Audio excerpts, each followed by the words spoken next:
I'm Clara Bennett, 56, a single mom from Burlington, Vermont. My whole life's been about building a world for my son, Michael. But one email made me question everything I thought I knew about love, family, and sacrifice. Let's dive in. It was a cold December morning, and I was sitting at my kitchen table, laptop open, snow falling outside. I'm a high school librarian. Not glamorous, but it's steady.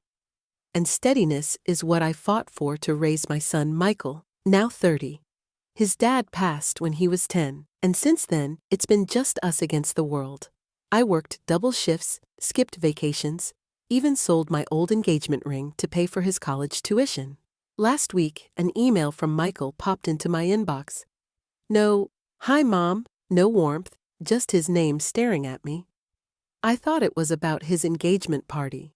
He's marrying Sarah, his girlfriend, and I'd already sent $25,000 for the venue. A beautiful barn in the Green Mountains. I even helped pick the string quartet because Michael loves live music. But when I opened it, my heart sank.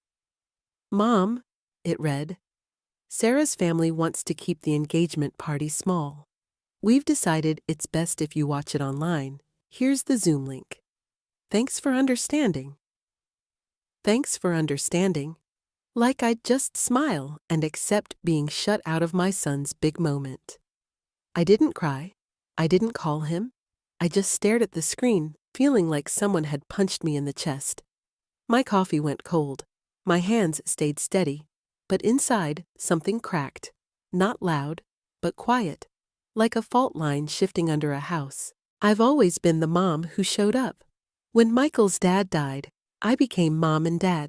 I learned to fix a leaky sink because plumbers cost too much. I stayed up until 2 a.m. helping Michael with college essays. When he moved to Boston for a job that fell through, I sent $5,000 for rent. When Sarah lost her job last year, I covered their groceries for 3 months. I never kept score. That's what love is, right? You give. But that email made me feel like I'd been giving to someone who saw me as a resource, not a person. Like I was a vending machine. Insert a need, get support. No gratitude required. At work that day, I was at my desk, staring at an old photo of Michael as a kid. My colleague Anna noticed something was wrong.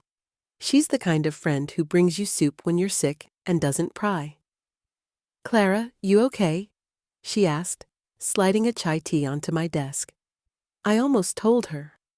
Almost said, "My son doesn't want me at his engagement party."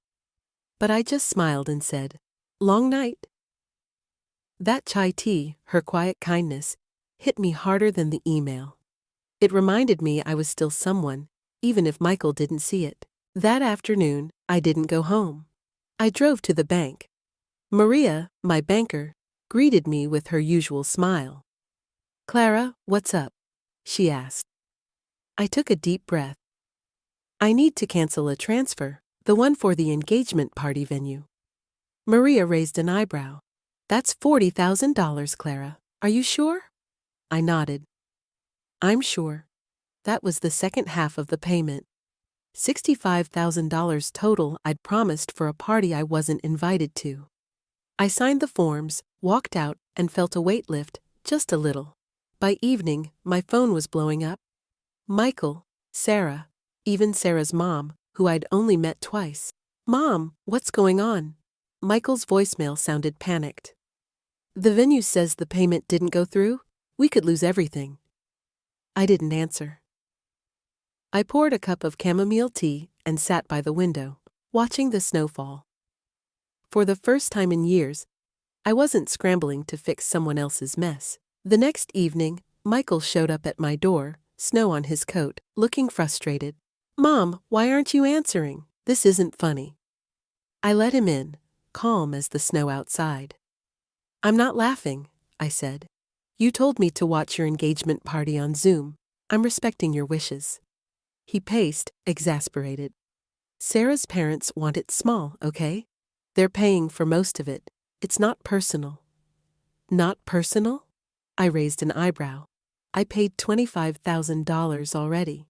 I was about to send $40,000 more. You don't get to call that not personal. He froze. You're pulling the money? Mom, that's unfair. Unfair? I said softly. Unfair is being told I'm not good enough to be in the room while my son celebrates his future. He didn't have an answer. He just stood there, then muttered, I didn't think you'd take it like this. And he left. The door closed quietly, but it felt like a chapter slamming shut. The next day, the text started. Michael. Mom, we lost the venue. Sarah's devastated. Sarah. Clara, please, we can work this out. Can you come to the party if we figure out the guest list? There it was. My presence was suddenly negotiable, because the money was gone, not because they wanted me. I didn't reply. At work, Anna invited me to lunch. Over soup and bread, I told her everything. She listened, then said, Clara, you've spent your life carrying everyone else. Maybe it's time to carry yourself. Her words stuck with me. I started small, signed up for a pottery class I'd always wanted to try. I read books I'd put off for years. I laughed with friends who saw me, not my wallet. A week later, Rachel, Michael's old high school friend, showed up at my door. Mrs. Bennett, she said, her voice soft, Michael's a wreck. They had to move the party to Sarah's parents' backyard. He knows he hurt you. I handed her a mug of tea. Does he? I asked. Or does he just need me to fix this? Rachel sighed. He doesn't get it yet, but I do. I'm sorry. We talked for a while, about old times, about how fast life changes. She hugged me before she left, and I realized something. I wasn't alone. I just had to stop chasing people who didn't see me. The engagement party happened without me. A small backyard gathering, from what I heard. Michael sent one last email. A long one, half apology, half excuse. I read it, then let it go. I wasn't angry anymore. I was free. For the first time, I woke up without waiting for someone else's crisis. I made a new rule. If I'm not valued, I don't stay. This wasn't about revenge. It was about realizing my worth. Sometimes, the hardest love is the one you give yourself, when you stop setting yourself on fire to keep others warm. Have you ever had to walk away from someone you love to find yourself? Drop it in the comments. I'd love to hear your story. If this resonated, hit that like button. Share it with someone who needs to hear it. And subscribe for more stories that remind us who we are.